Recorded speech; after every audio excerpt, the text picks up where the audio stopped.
Just to tell you a little bit about Phase 2 careers, we're a resource for the over 40 professional. We've been around since 2010. We predominantly do three things. We do a lot of job search programs, programs like tonight, and all kinds of topics. We do all kinds of topics on career transition, everything from branding, making a career change. And finally, we're involved in doing many small business programs. And just to tell you a couple of key programs we have coming up, uh, on Friday, we have some mock interviews.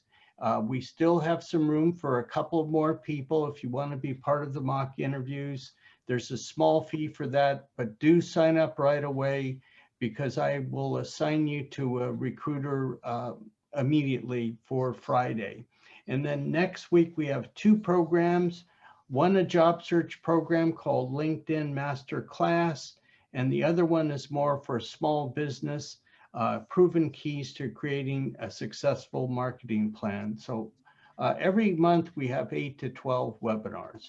Hopefully you're all here for the right event, talking about how to get hired by millennial recruiters. I myself am a millennial recruiter, so I'll be talking and giving my perspective of what it's like been on both the coaching side as well as on the recruiting side.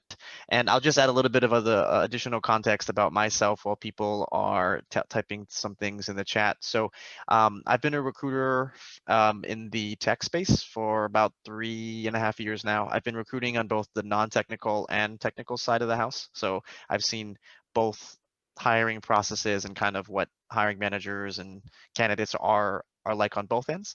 And what I do for my career coaching business is I kind of basically take everything that I learned during the day and try and help people find their dream jobs or whatever it may be next in their career. And then executive coaching falls under one of those services that I help with. And so when Ron asked me to come and speak about how potentially people can work better with millennial recruiters, I was really excited about it.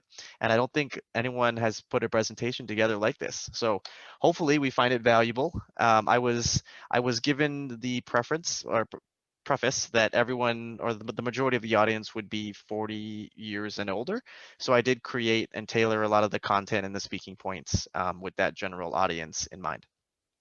And I will have some Q&A at the end. So if I didn't address what you were looking for or you were hoping I'd talk about something, we'll definitely have time for Q&A at the end, or you can always just throw something in the chat or unmute yourself if you would like. Today, we do have a combined workforce. So what that basically means is you've got three, well, kind of four generations of folks all working together. We've got baby boomers, we've got Gen X, Gen Y, which is millennials, which is where I fall into, and then there's even some Gen Z folks. So having this context is really important because some of you may need to understand or figure out how to work with and even subsequently get hired by folks who may be in different generations than you, and how that may impact their perspectives on careers and how that may, just impact your general work relationships as well. Some of you may also be in unique situations where you may have a boss or a manager that is younger than you or is actually in a different generation. And so I've seen and had to coach people through how that creates certain frictions and tensions just because of the differences in perspectives. So hopefully when we're done today, everyone will have a good idea of how to work with different folks in different generations and ultimately get hired if that's what you're looking for. Today, what I plan on covering is first figuring out or breaking down who are millennials and all the other different generations, including baby boomers and things like that. Then we'll talk a little bit about how each of these different generations may have differences in opinions for really popular career-related topics as it relates to getting hired and company tenure, authority, things like that. And then we'll put everything basically together at the end, and we'll talk about how you can ultimately use this knowledge to get yourself hired and work better with millennial recruiters. So if there was anything that you were hoping that I would cover but is not explicitly listed in the agenda, feel free to write it down or throw it in the chat, and I'll make sure I do get to address that. So this is one of my favorite quotes, and I think it is something that helps set the scene a little bit. This is, I'm sure a lot of you have already seen this. It's a quote from Sun Tzu. If you know the enemy and know yourself, you need not fear the result of 100 battles. Now, I guess in this instance, I would be the enemy here as the millennial recruiter, or so I've been told. We're like the gatekeepers that are constantly preventing people from getting jobs, and we don't understand, who you are and why you're so great, and we're unfortunately becoming your barriers to getting jobs or new types of opportunities. And so that's why I wanted to start off by first breaking down and helping you understand who some of these generations are and how they may have grown up, or why they have certain perspectives either on life or their career or in relationships. Now, I do want to preface this by saying I will be speaking in generalities based on some of the research and as well as anecdotal data I've seen from working and being a recruiter. It doesn't mean that everything that I say about people who fall in these generations applies to everybody. It's not a blanket statement, but just for the purposes of the presentation, I will be talking in generalities. Craig, I think, so Craig put something interesting here, spend 7.5 seconds on resumes. So did you want me to go over like resume tips towards the end? Is that kind Well, of what you're looking for, Craig? Corey, I was going to piggyback that question. That's not so much indicative of the age of the recruiter, but just the job of the recruiter. Of how Oh, much meaning how a recruiter spends 7.5 seconds right. on a resume? Well, what's your take on it? To me, it's a take on your job, everyone's job, but not an age-related position. Not an age-related position. Well, actually, so the majority of the recruiting functions at most of the tech companies here in the Bay Area, and also at a lot of these staffing agencies, are mostly made up of millennials. I would say like 80 to 90% of the recruiting workforce, at least here in the Valley, is probably in the millennial age range for the most part. And so I think that's why there is this perception of like, all recruiters are millennials. And I think for the most part, it is pretty true. I think at my company, the average age of the folks in the recruiting function, and I think we have close to 2,000 recruiters, I believe is 29. Mhm. So it is pretty accurate that a lot of the current recruiters today are millennials. And there's that whole like 10-second rule, right, where they say recruiters only have 10 seconds to look over your resume. I mean, there's some truth to that, but the reason why that saying became so popular is because of the intention behind it and the purpose. So what that is basically trying to force you to do is to really maximize how the presentation of your resume and make it so that you make the recruiter want to spend more time, more than 7.5 seconds or more than 10 seconds on your resume to keep reading more. So it's not a hard and fast rule. Like I don't have a timer or anything that beeps every 7.5 seconds and I have to like reject you or whatever. But it is a good way to approach and think about how you're structuring your resume, what you're writing at the top, how you're organizing your bullets, right? Are you applying for the right role? That's something that I see a lot, actually, that is a really big mismatch. So um, Well, that it's a was nice. my point, that it's more the nature of your job, not the nature, and that falls across the whole country. That little fact that he brought up. Oh, because we have to review so many resumes that it's the nature of my job to move quickly. Yeah, I think that's true, but also at the same time, I've just noticed that there's just a lot of people who apply for the wrong jobs. And I have to go through all the applicants at my company. We don't have like a system that rejects you or whatever. My company, it's all resumes are reviewed manually by a human being. The reason being, and a lot of large companies do this, the reason being is if you are a really good candidate, you're very qualified, but maybe you applied for the wrong role, the robots won't know that, at least not yet. AI is not that great. So with humans, right, we are trained ideally in our recruiting function to look at your resume holistically for all of the jobs across my company. So maybe you applied for, a finance manager role, but turns out I think you could be a really good finance program manager as opposed to just a financial analyst. So that's why that's one reason a lot of these large companies don't have automated systems for that.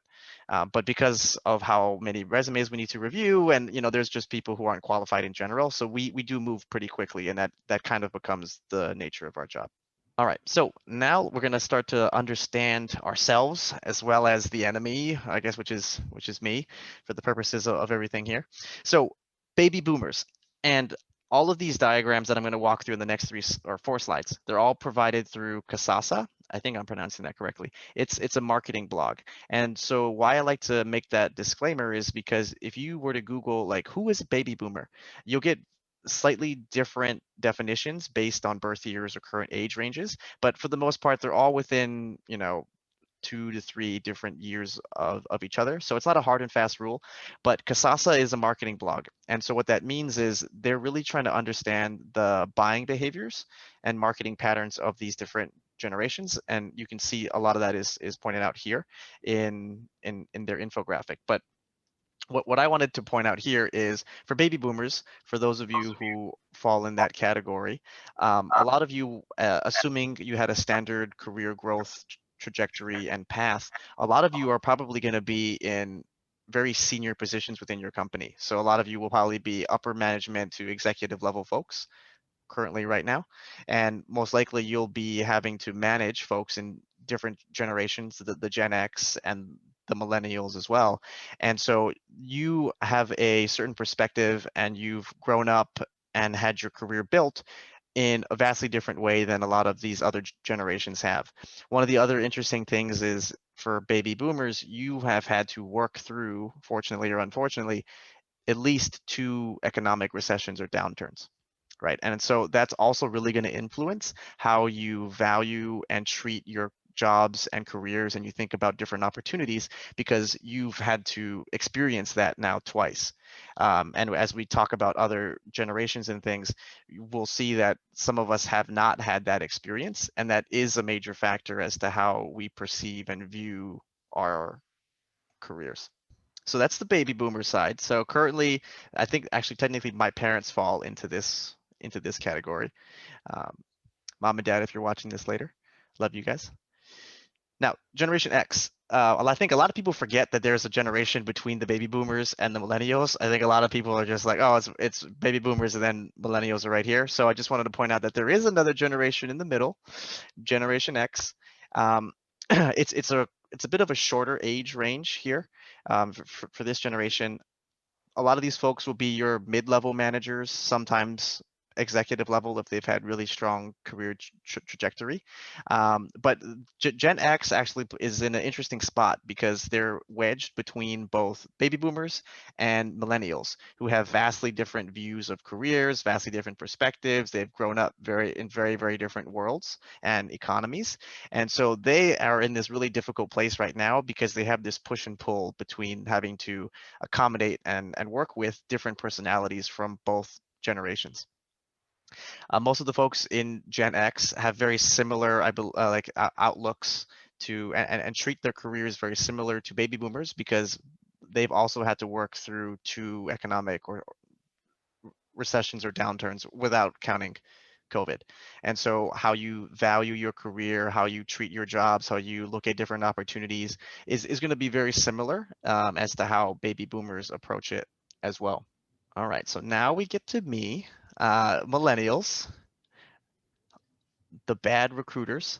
So the first thing I want to point out here that is very interesting is the age range for what defines a millennial. It's actually quite large.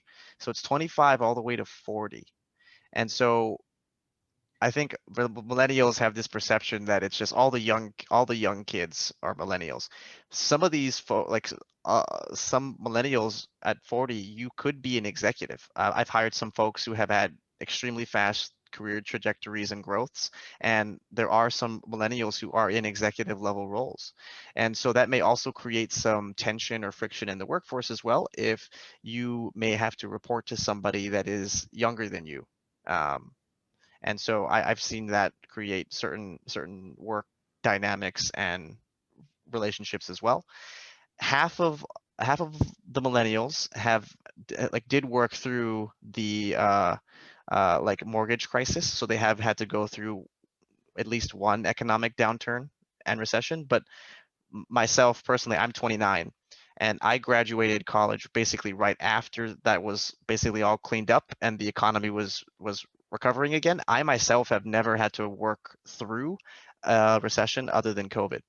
And so that really does affect how millennials like myself view and treat our careers, because everything has only been good for us, right? Like from an economic perspective, since I've been a working adult, if I put my money basically in anything, I would have made money. I never had to worry about anything. That's why a lot of us are very open to changing jobs, changing companies, switching careers, because we've never really had to worry about being unemployed or what happens if you get laid off. That's never been something that we've ever had to consider. And so that also really does change our perception, not only of work, but just of life in general. And that's also what shapes a lot of our values. And yes, I know I covered this earlier, but a lot of the recruiters will be millennials just because of that age range, right? Both agency and in-house. So you'll be working with a lot of us. Now, Gen Z, it is a smaller part of the workforce. The folks who basically this is like your recent college grads, your current interns, right? A lot of these entry level roles will be Gen Z, and just wanted to point out that not all young people are millennials. There are some Gen Z folks, and they had a much different upbringing than us. They've also never had to work through any type of recession as well, and they're still very young in their careers. But there's going to be an increasing number of Gen Z folks entering the workforce. So just make sure you do keep that in mind. Any questions so far about kind of who everyone is, like where you fall? I love to see folks put in the chat too. What generations did you fall into? Did you guys learn anything new about what qualifies as a millennial or not? Very curious to hear everyone's perspectives there. So I thought this meme was very appropriate, because the purpose of this is to talk about how to work with millennial recruiters, right? We're these gatekeepers that hold jobs over you, and we don't understand who you are. But the very interesting thing that I think a lot of people, even some of my clients, don't realize is you made me, pretty much. My parents are baby boomers, and so a lot of the values that I have were instilled by my parents and how they raised me. So a lot of who I am, what I value, what I perceive has been passed down to me from my parents. And that's just an interesting perspective for you to keep in mind when you are working with folks in different generations. It's not just them. That's the reason why they are. It's also the environment, the economy at the time, how they were raised, and the overall influence of their parents. Yes, boomers paid for their kids to go to college. Yep, yes they did. Yes they did. But yes, you made me the way that I am. So for those of you who are complaining about working with millennials, you created us. Corey, you mentioned it that we sometimes share some values together. Are you going to get into some shared values that would be talking points to a recruiter? Yeah, absolutely. Okay, perfect. Absolutely. All right. So next, I wanted to shift into different perspectives and how there are really popular topics around hiring and your career, et cetera, and how each of these different generations view and value them, or I should say, view and treat them very, very differently, which I do think sometimes creates conflicts or misconceptions about each other, which does lead to tension and friction when you ultimately need to work with um, a millennial recruiter or just anyone in the workplace. So let's walk through and answer some of the common questions related to hiring and how it may be impacted from different perspectives and generations. So the first one, and this is a really big one, right, is what makes a good candidate? Who should you hire? If you were to talk to a baby boomer, and again, I'm generalizing here for the purposes of the presentation, but if you were to talk to a baby boomer, a lot of what makes a really good candidate is experience and credentials. And I hear this a lot even from my parents as well, right? How do you know if someone's good? Well, how long have they been working? How long have they been in their job? How long have they been in this field? How long have they been in this industry? And their credentials. Where did they go to college? Do they have an MBA? Do they have a master's? Do they have a PhD? So for a lot of the baby boomers, that's how they perceive and feel that that's what dictates a really good candidate, and that's who you should be hiring all the time. Is based off of those two main principles. Now, for millennials and even to some extent Gen X, we have a slightly different perspective. So for us, it's more about your role and your impact that you're able to have in that role, not so much the tenure of your experience. And I think a lot of that has to do with what we've seen growing up as like popular celebrities or like successful entrepreneurs, right? Um, when we were in school, we were hearing about the Elon Musks, the Jeff Bezoses, the Mark Zuckerbergs, right? These folks who dropped out of college to start really successful businesses. These folks who believe in hiring people who don't have degrees, right? And so that's like one of the biggest misconceptions that I've seen between multiple generations, which ultimately, unfortunately, leads to some people maybe not representing themselves in the right way when it comes to giving your elevator pitch, when it comes to crafting your resume, when it comes to talking to a recruiter on the phone to explain yourself as a candidate and why you're very, very qualified, right? So that's the first thing that I think there's going to be a variance of perspectives on. And I'm very curious, put it in the chat. Do you think that that's true based on how people view what is a good candidate? Craig brought up an interesting point, Corey, if you didn't see it, that tenure, that, Mhm. baby boomers, might be more wedded to a job, staying with a job, and now it's more common not to. Is that part of the thinking process? Yeah, so Craig, you obviously have been taking a sneak peek at my Google Slides, because that was the very next thing. Is there is a difference of opinion when it comes to company tenure and how long you should stay at a company, right? How loyal you should be to your company. So baby boomers for the most part have been very loyal to their companies. So, and I've seen this a lot from a hiring perspective as well, is a lot of the baby boomer folks have stayed with one company, like the Intels, the HPs, right? The Broadcoms, the Ciscos. They stay there for 10, 15, sometimes maybe even their entire careers. And then you have the millennials on the flip side. We're known for constantly changing employers, right? Like every year, every 2 years, we're changing jobs, changing companies, changing industries, maybe even doing total career switches, right? I myself did a career switch about 3 years ago, actually. I was doing management consulting before. My degree from Santa Clara was actually in accounting and finance. And so I used that for about a year, and then I switched within my company to do like sales and go-to-market consulting. And then I did a total 180 career switch, and now I'm a recruiter and I work in HR. And so I think I probably embody the perception of what a typical millennial looks like. I've only worked at two companies, but I've changed jobs 3 times, and I've only been working now for like 8 years or so. Now, so why does this matter, right? And how does this affect or allow you to work with recruiters differently? So knowing that for millennials, we don't necessarily view staying at one company to be valuable all the time, especially if you've stayed in the same exact role, same exact level, you haven't had an increase in scope or responsibilities and things like that. The millennial recruiter will actually see that as kind of a strike against you, but you may view that as a strength because you've stayed at the same company, you've been very loyal to them, right? You haven't changed teams too much, you're trying to have great impact year over year, et cetera, et cetera.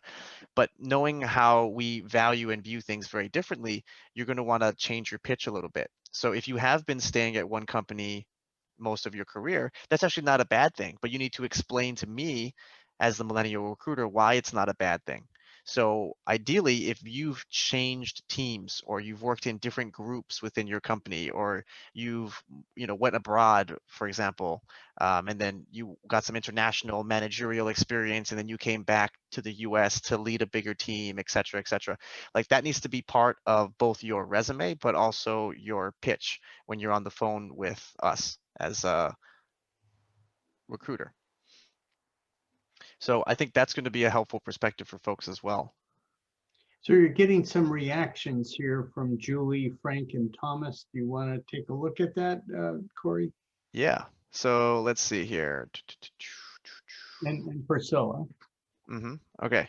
I can go up to Craig here. It was bad years ago if you stayed at a company for a long time. Now you're questioned if you're not hopping. Yeah, and that's kind of what I was talking about, right? You have to have that balance, and it also is, I would say, job specific. So here in the Valley, if you're like a software engineer, it's not necessarily counted against you all the time if you were to change companies like every 2 to 3 years. As a software engineer, that's kind of like the industry standard, and that's normal. It's not really seen as a red flag for most hiring managers, right? But in other industries, you may not have that same luxury. And in general, I would also recommend that you don't change companies that often either. It's hard for you to have to demonstrate breadth and impact, and companies also like to see your progression, right? So if you're not able to get promoted at your company, most of the time you'll just leave and go to a different company and get a title bump, right? And that's a red flag for companies as well, because if I see that on your resume a lot, then basically what that's signaling to me is you're not able to get promoted at these companies unless you change companies altogether. And so to me, that's kind of a red flag, right? It's like, why didn't you just stay at your company and get promoted? Instead, you had to leave, go to a smaller company, get that title bump, but why? And so that's something that you'll definitely have to think about. Priscilla, interesting that you say that, because Google would look for pedigree with schools. Yeah, I think about 10 years ago, Google used to like only hire folks from Stanford and I believe Ivy League schools for its hiring practices. But since then, it's changed drastically. I think like, what is it, like 12% or 10%? There was an article that came out last year, like 10 or 12% of the employees at Google don't even have college degrees. And I can tell you from a recruiting perspective, yeah, we don't have that same focus on schools anymore. How do recruiters weigh outside but related experiences? I think it's going to depend on what your outside experiences are. I think you're referring to maybe like volunteer experiences or things like that. Feel free to add some additional details, Frank, but it's going to depend, right? Like I'll always weigh your full-time work experience and job to be much more important and impactful than anything you do from a volunteer perspective. This is similar to, when college I almost said kids, but that's like, I'm not that much older. When college students are graduating, right? Having relevant work experience or paid internship experience will always carry more weight than if you were to volunteer a lot, just because you have to apply, you have to interview, you have to get selected to be in these paid jobs and full-time roles, versus volunteering. Most of the time, you fill out a form, you show up. It's not as rigorous of a vetting process. So it just depends, Frank, on what those other outside experiences are. People should be, yes, Julie, good point. Yes, people should be working in their strengths and not just any job or hop around. Yeah, totally agree. Anna, how do you look at employment gaps for those returning to the workforce? Yes, this is a hot topic. I do have a video up on my channel as well, my YouTube channel, about how to address a gap in your employment. But in general, employment gaps are always going to be tough. But these days, especially with COVID, everyone kind of got like a free pass at taking a break for the last year or so. Now that the economy is picking back up, though, you're going to need to start finding a job very, very soon, because you won't be able to use the COVID excuse anymore. But as long as you're able to demonstrate and show that you have been doing things, putting in the effort, investing in yourself to, scale your skills back up, and figure out how to gain relevant experience to come back, it's usually fine. But you have to be very cognizant of, how long have you been out of work? What's the purpose for you being out of work, right? If it was for medical issues or to raise a family, those are, very easy things to explain versus if you were fired or, you were terminated due to poor performance. So you're going to have to figure out also like what type of category you fall in, and then there's going to be different strategies to address both of those. All right. Now, the next one of perspectives is as it comes to authority. And this is an interesting one, right? Baby boomers, and I'm speaking generally here, they've usually been under the impression that your tenure at a company or how long you've been there in your position, how long you've been working, leads or should provide you these opportunities to get promoted over time. And on the flip side, us millennials and sometimes Gen X, it's not so much about how long you've been in a company, but what you've been able to do while you've been there at these certain companies. And so sometimes this creates what I call like an authority arbitrage, right? Where you have one generation believing, okay, if I just stay here in this role, do my job, the longer I stay here, I definitely will get picked for my promotion, or I'll definitely show that I'm a top performer because I've been at this company, in this role for so long. And then we have the millennial side where it's like, okay, I don't necessarily need to stay here all the time as long as I'm constantly increasing my scope of work, getting different responsibilities, right? Expanding my skill sets. So it is very, very different. And this also sometimes leads to these awkward interactions and frictions when it comes to managerial differences, right? And I've seen this a lot with some of my clients that I coach where it's like, well, Corey, I should have been promoted because I've been on the team the longest. Joe just joined last year and he already got promoted. They're, this isn't fair. They're sexist or whatever against me, and like it doesn't make any sense. Like I'm so furious. I'm quitting. I'm going to tell HR, etc. Now there are definitely times when there's something fishy going on with management that may not be right, but there's also times where if you just take a step back and look at it holistically now, things have changed over the last 5 to 10 years. It's no longer about tenure. It's more about what have you done for the team or for the business or for the product. It's usually impact driven as opposed to time based. All right. So let's put everything together now and let's combine everything that we've basically talked about so far. So we talked about who each of these generations are and why they kind of are the way that they are and what their perspectives may be. Then we talked about really popular career/hiring related perspectives and how it may be different. So let's put all these little puzzle pieces together and now answer the question, how do you ultimately get hired by me using all of this information? Well, I think the first thing to understand is that how we view certain things in our career are very, very different, right? Like what makes a good candidate, company tenure, how to talk about your impact and scope and breadth of work. Those are things that you're going to want to make sure you come prepared with your conversations when you are on the phone with someone like me. So I'll be your gatekeeper, essentially, right? But a lot of these hiring managers are either Gen X or baby boomers. So you kind of need to keep that in mind when you're crafting your resume, when you're giving your elevator pitch, when you're answering the question, tell me about yourself, right? You're also going to need to be cognizant of your audience because when you're talking to a millennial recruiter like me, how long you've been working, where you went to school, right? How many degrees you have. Those are nice things, but to me, that's not really going to necessarily make or break a conversation and make me want to hire you all that much. Instead, you're going to want to talk about, what have you been doing? What are your, you know, primary skill sets? What are your strengths? What are your huge major accomplishments that only you have done at your company or your team that other people didn't bring to the table? Right? So you're definitely going to want to keep that perspective in mind. Now, another thing that helps that when working with millennial recruiters is mutual respect. And respect to me is a two-way street. It goes both ways.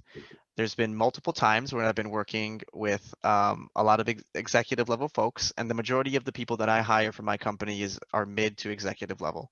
And there's been a few times where I have been approached or talked to um, in a way where they feel like they need to kind of explain everything to me in a very basic form, as if I've never worked a job before, right? And it's always difficult to build a strong relationship when mutual respect isn't given right off of the bat. And another way that this is super helpful to think about too is millennials make up like the majority of recruiting functions today. So I myself am 29, assuming I work to 65, I'm going to be a recruiter for the next 40 years, give or take a few years, right? So it's really to your advantage to build strong, healthy, mutually beneficial relationships with these millennial recruiters, because I'm going to be doing this for a very long time. So it's best to have me as an ally as opposed to an enemy. And I think that's how you should approach and view these interactions with millennial recruiters moving forward, right? Where it's not just a transaction where it's like, oh, I want this job, Corey's preventing me from getting this job, like, whatever, I'm done. Moving on. I may go work at 2 or 3 different other companies that you may also want to eventually work at, or become an executive at, and I may be the executive recruiter, et cetera, et cetera. So thinking about how to maintain and balance and nurture these relationships is also going to be very, very helpful for you as you think about your long-term career. All right, so yeah, we'll move now into the Q&A portion of the presentation. So those of you who want to put it in the chat, or you can come off mute. And if you did want additional resources for, resume, LinkedIn, interview prep, executive coaching stuff in general, feel free to check out my company YouTube channel. We recently hit 500 subscribers last week, so that was a cool milestone. But yeah, happy to answer any other questions that people may have. Hey, this is Tom. Hey, Tom. Corey, thanks for your presentation. I saw some detail in the categories of generations, and that was great.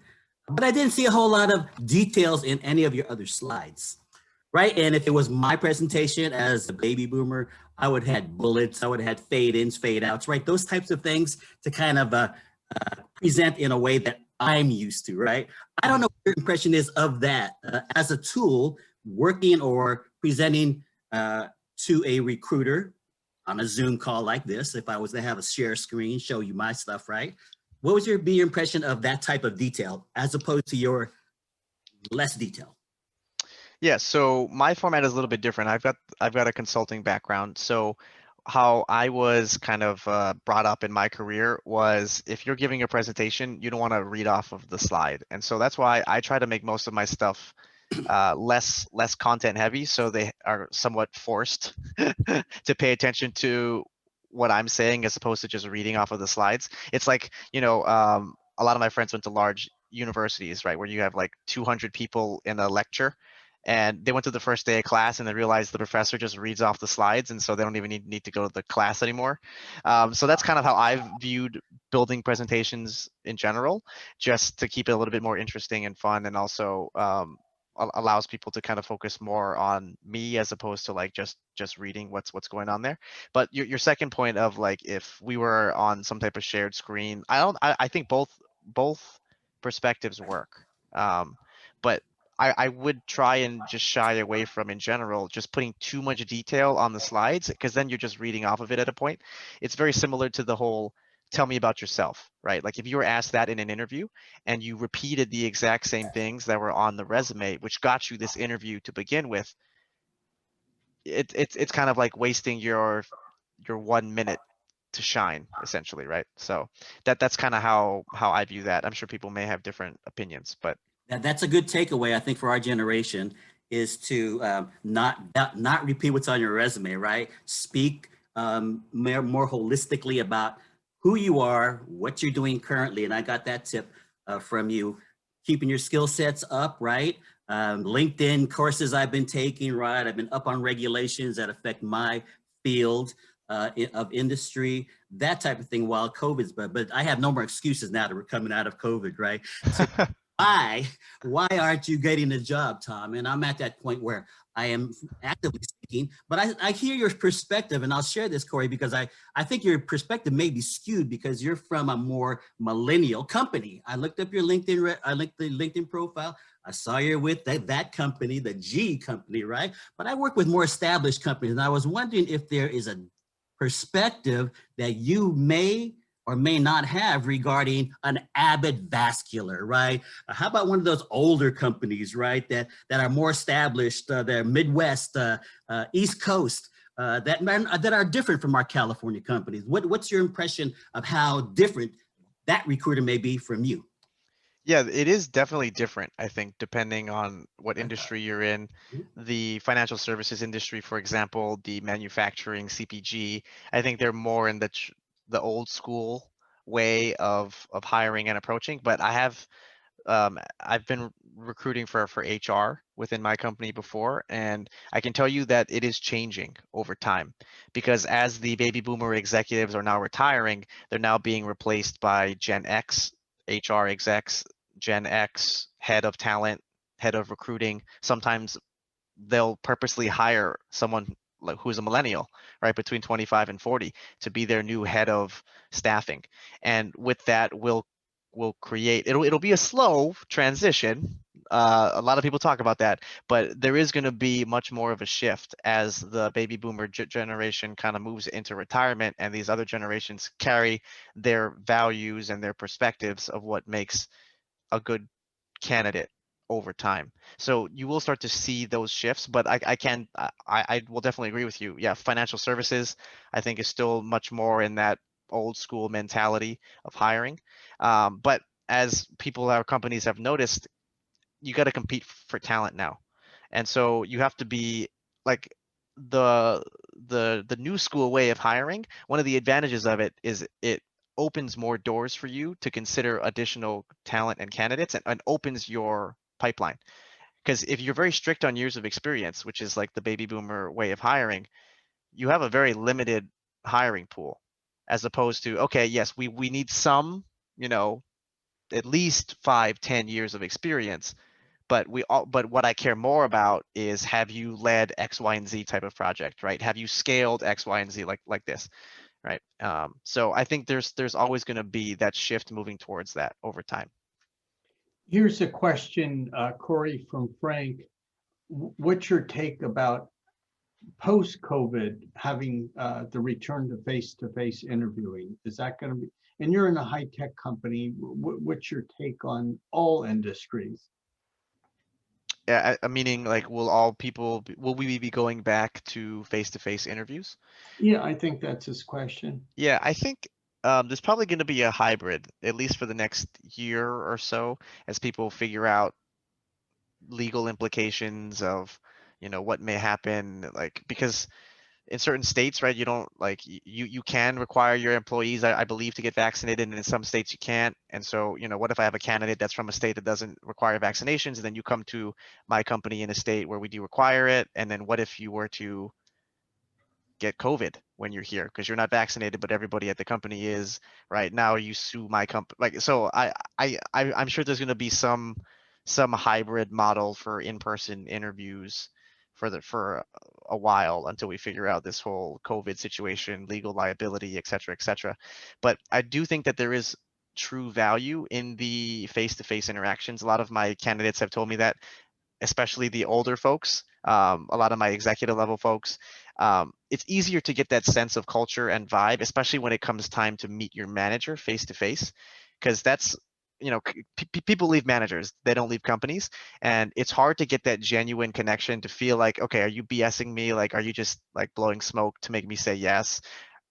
Versus when you're in person, right? You're like, you can read body language, you get a sense of things. My favorite thing is when candidates come and walk around my office and they can feel the vibe of my company and the quote unquote culture. That has been a really big selling point.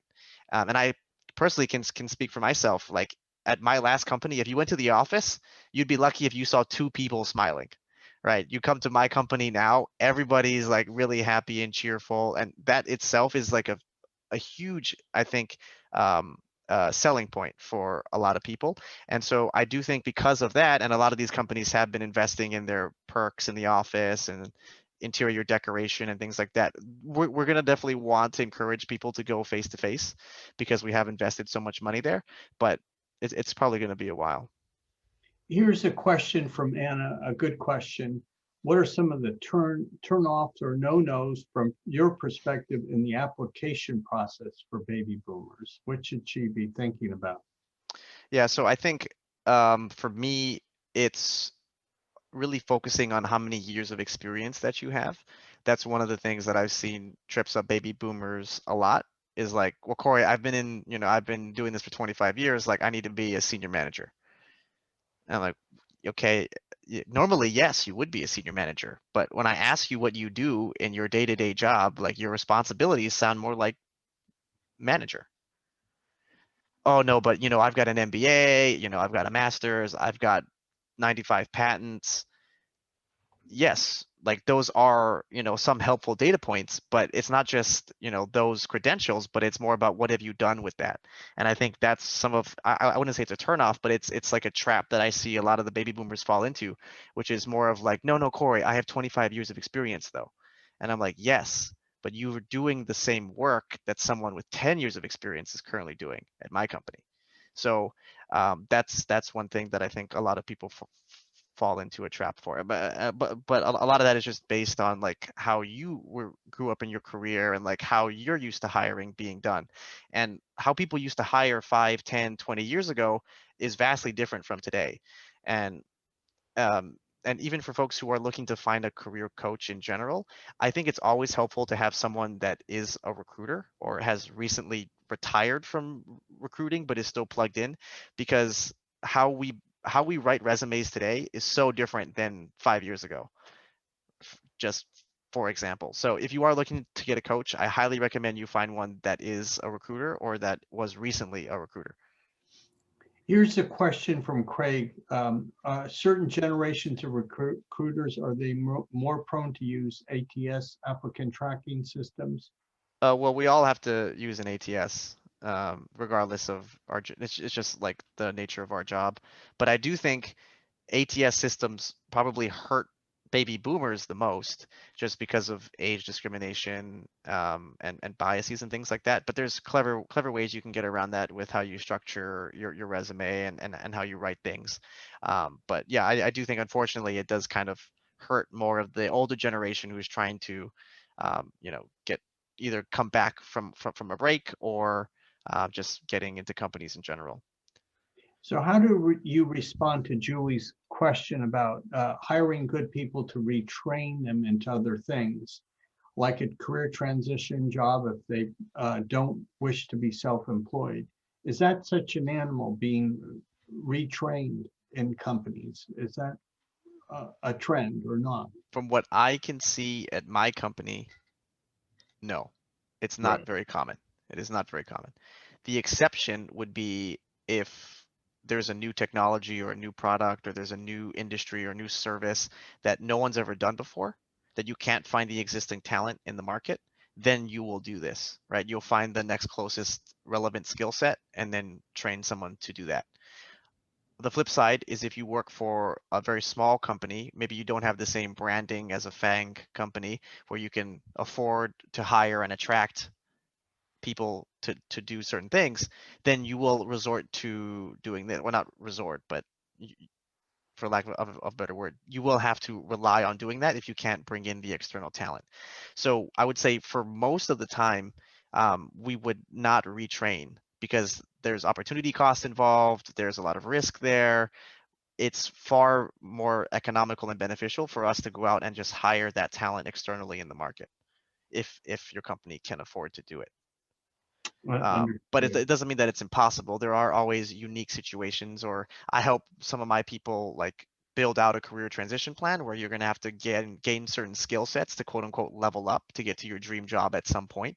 But I would say in general, yeah, most companies will not take that risk on you, just because it's too much.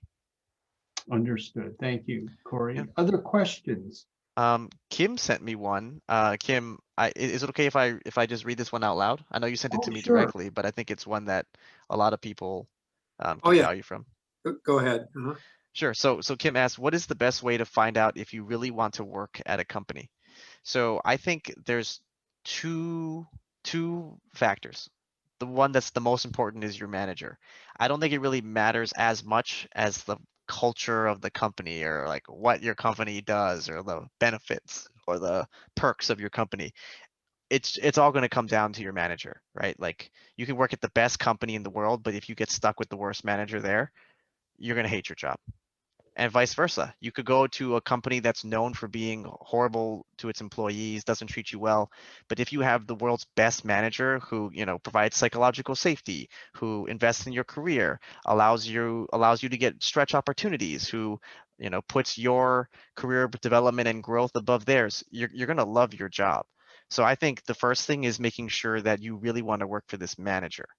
And then the second thing after that would be more about the role itself, not so much the company, because companies pitch and talk about the culture here and whatever. Culture is dependent on your role and your manager.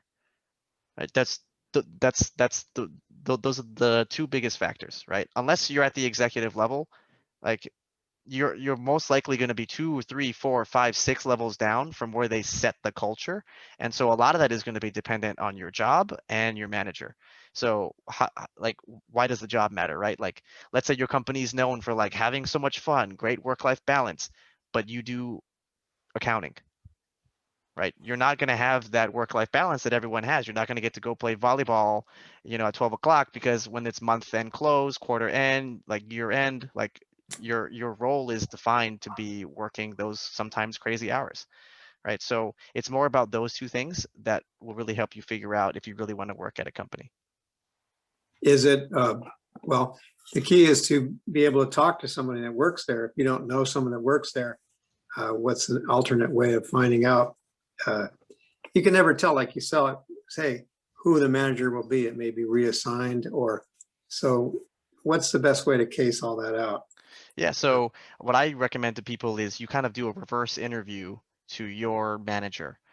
And I wouldn't do it during the interview process when they're evaluating you, because you never know how that could be perceived. And it's like, oh, Kim's not interested. He's just asking me these really tough questions. It sounds like he's interviewing me, whatever, whatever. You should interview your manager. I tell everyone that you should do it, but you should do it at the end. So when they tell you you're going to get an offer, or when they already give you the offer, then you say, before I accept this, I would love to get some one-on-one, informal time with my potential manager. And then you're going to do a bit of a reverse interview, and you're not going to want to do any leading questions like describe your management style, right? Because then they're just going to tell you what you want to hear, right? Like, oh, I'm the best manager, I'm always hands off, I don't believe in micromanaging. And then you show up and they're like constantly micromanaging you all the time. So also how you word your questions is going to be very different. Like, so one of the ones I like to use is, does your company or have you taken any formal managerial training? If the answer is no, then that's not to say that you can't be a good manager if you've never had formal managerial training, but that is going to be one red flag for me, right? This now shows me you may not know what makes a good manager, right? So like certain questions like that you can ask to kind of get a good sense of what potentially you're walking into. Yeah, so let me continue that conversation that Kim had regarding managers. Now, it sounds like we may unfortunately run into a bad manager. As a recruiter, Corey, do you screen that out, trying to match personalities with emotional intelligence of how these two people may have a relationship, or if may not have a relationship, and just cut? Yeah, so my company actually looks at that as one of the we have like 4 areas that we focus on in interviews, and that is one of the areas that we do focus on. I don't know if every single company does it. I've only been a recruiter here, but my company does it. If not, I think it is something to keep in mind. Most recruiters, I would say, probably don't. Specify what that one is. So we call it like culture fit, basically, but getting a good understanding of if you could fit into the team culture itself is one thing that we look for. And then of course we'll just make sure that your manager is aware of your certain personality types and things like that. And this is where there's some interview bias, right? Like in subconsciously or unconsciously, managers may prefer to work with folks who have similar personality types to them. And so at my company, we try to remove as much of that bias as possible, but there is going to be that level of influence as well. But you don't want to have a team that's all basically the same person, because then you'll have no diversity of thought and you'll probably end up with the same exact ideas. You can't really innovate as much. But I would say it's probably, unfortunately, not something a lot of recruiters will focus on. But for me, I do it just because of the reason I became a recruiter. I did it just so I could help people with their careers. And so I would feel really bad if I knew you walking into a bad situation and like you were gonna email me a month later and be like, what the hell did you sign me up for? Like, I'm quitting tomorrow. So I personally take it upon myself to make sure that people are a good match. But I don't know if everyone, if all recruiters would do that. Last question. Should I wear a tie to the interview for your company? For my company, the answer is definitely no. Yeah. And I guess this brings me back to one of my other points too on this is when you are working with your recruiter, I talked about how respect is a two-way street. So it should go both ways. So while you should respect your recruiter, the recruiter should also respect you, which means I wouldn't be too afraid to ask for help, right? Ask your recruiter for feedback. One of like the smartest things I think I've seen someone do is like when I get on the phone screen call with them, they'll straight up ask me like, "Hey Corey, I actually do this. You know, like this is my responsibilities. I saw that's only like half of your job description. Is that okay? Or is there another job that does, you know, fully what I'm doing now?" Those are really helpful, fruitful conversations for both of us, because I'll know right away if you're a good fit for my role, and then I'll in turn help you, right? I'll be like, oh, don't worry about it. Like, I'll tell the manager, and you know, and then X, Y, and Z. We really only need this skill set. I just put this one on the job description, whatever. And then sometimes it's like, oh, actually, thank you for telling me. Unfortunately, this one's not a fit, but I have this role that's probably exactly what you're fit for. So now you don't waste your time interviewing for a role that you're going to get rejected. And then now you can figure out, because every company has different wonky titles too. So, you know, you may be a product manager at your company, but at my company, you're called a product analyst or something. So that's also going to be very helpful. So Corey, I have to bring it up, and it's come up a couple times about age discrimination. You've given some very helpful tips about talking about impact, being respectful, not just relying on tenure, but anything to help us about this, because age discrimination is prevalent and sometimes there's perceptions that can't be overcome. What are your thoughts?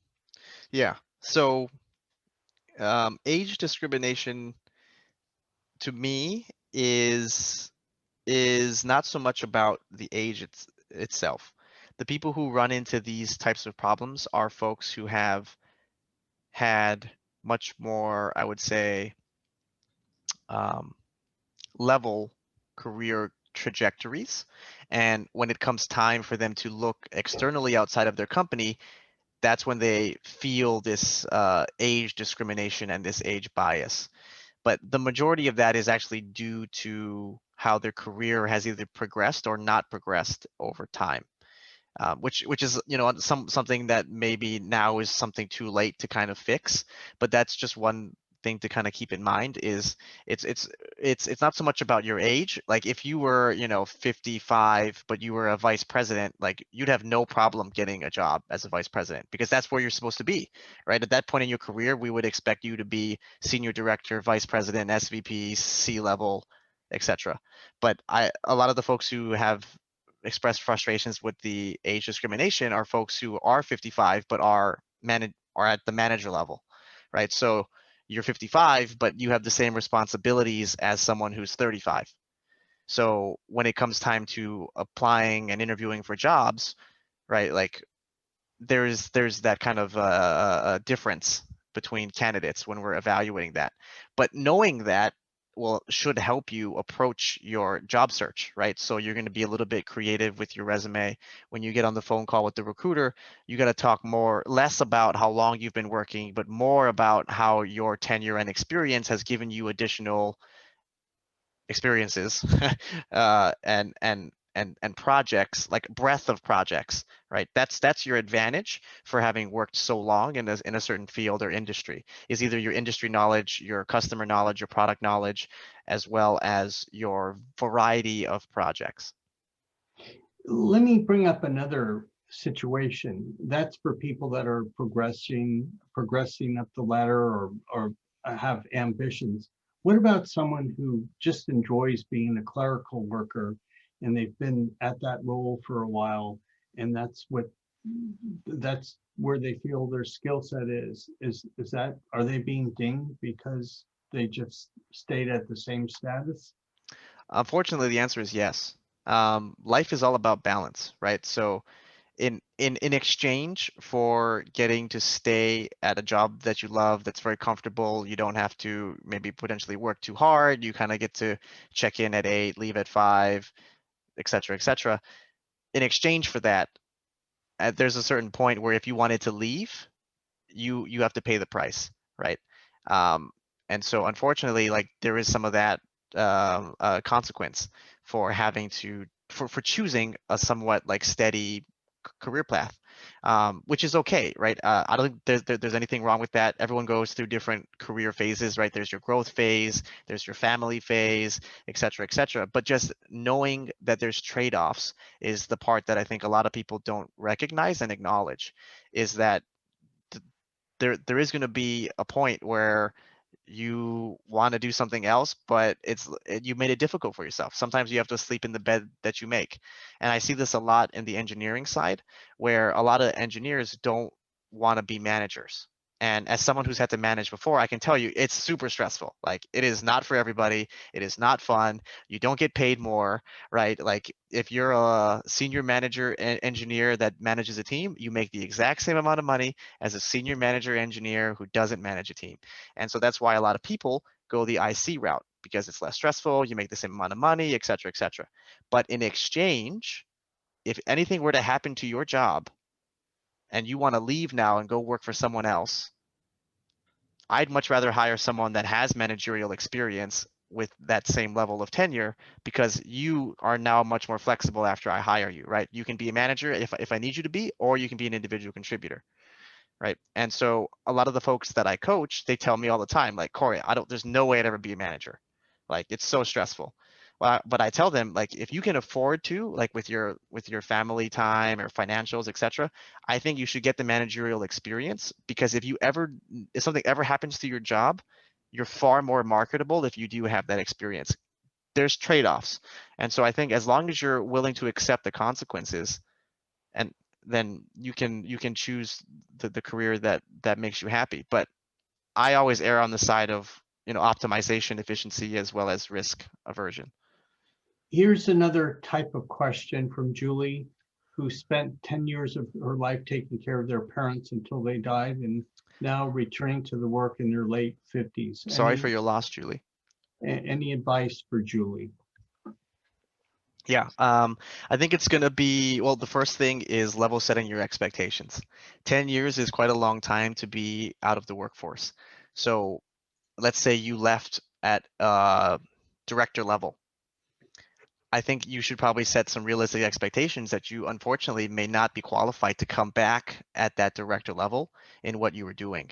I know it's unfortunate, it's not fair. You worked really hard to get that title and those promotions, but you have taken 10 years off, the market has changed, the products have changed, customers have changed. There's a lot of differences. And now you kind of need to rebuild your career back up again. Now, the flip side of this is you'll have a very fast career trajectory, because if you're quote unquote taking a step backwards, which you may need to do to come back into the workforce after a 10-year break, you won't stay at that level for very long compared to someone who's never done this job before, right? Like, if you were a director before, you come back as a manager, it'll be so easy for you, right? The level of impact you can have, the efficient, like how efficient you'll be at your job, you'll reap the rewards much faster than someone who is at the equivalent level as you, because they've never done it like you have. So sometimes it's like one step back for two steps forward. So we're winding down here with Corey, and thanks for the interaction, Corey. I really appreciate it. Maybe we could entertain one or two more questions and then we'll wrap it up. Anyone we haven't heard from that we would love to hear a question from? Corey, this is Esther. I was just wondering, you did touch base on kind of like the manager level position, but I recently transitioned to be a project manager. Awesome.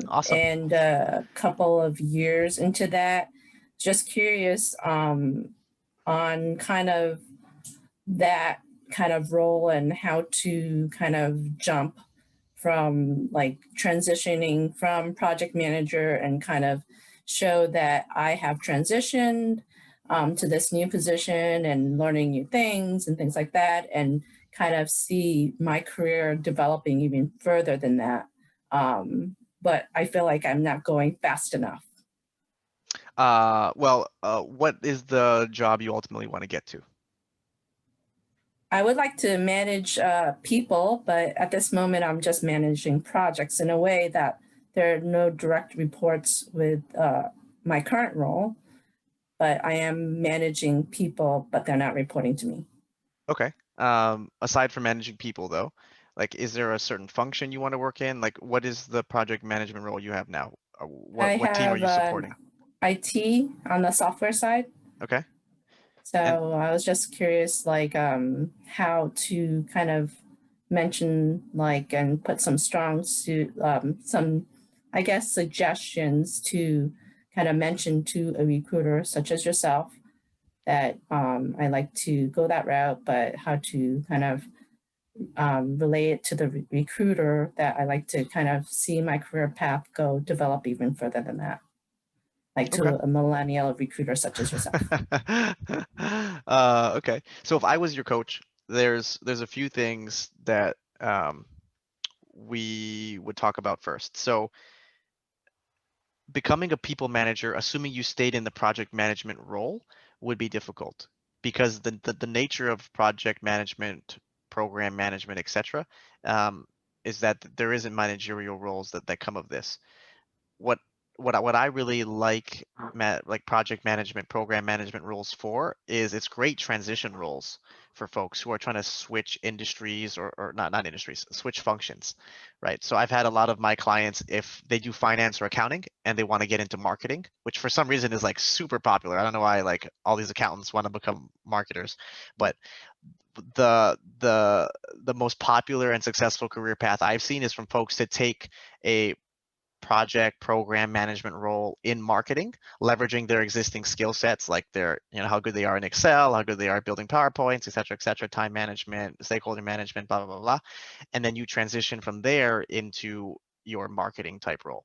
Now, that's why I was asking what your dream end goal, your dream job would be from this project management role. So if I were you, if you wanted to manage people and you wanted to stay in the IT or software space, I would transition from your project management role into like some type of SWE role, IT role, and then from there take your managerial position. I don't think there's very many managerial roles in project management itself at most companies.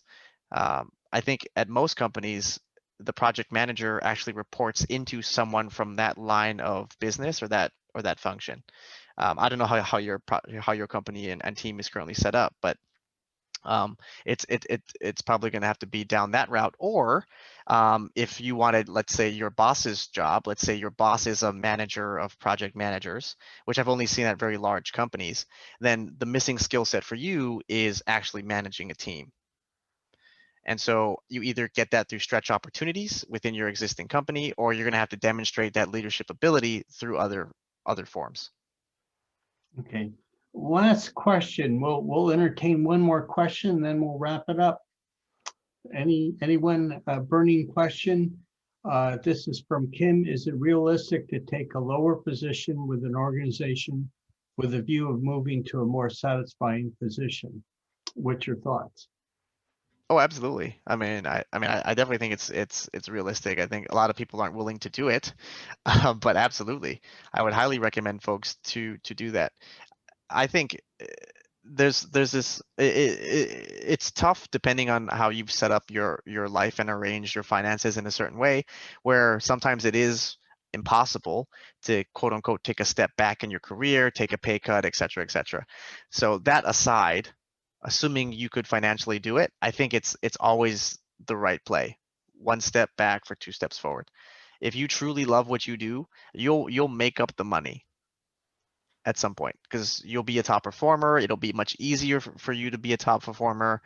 Like when you love your job, there's just so much more like energy you have. There's just so like it's vastly different, vastly different. And you'll discover as you're with the organization what opportunities they have. Is that also true? Yeah, absolutely. Assuming you're working with the right organization, absolutely.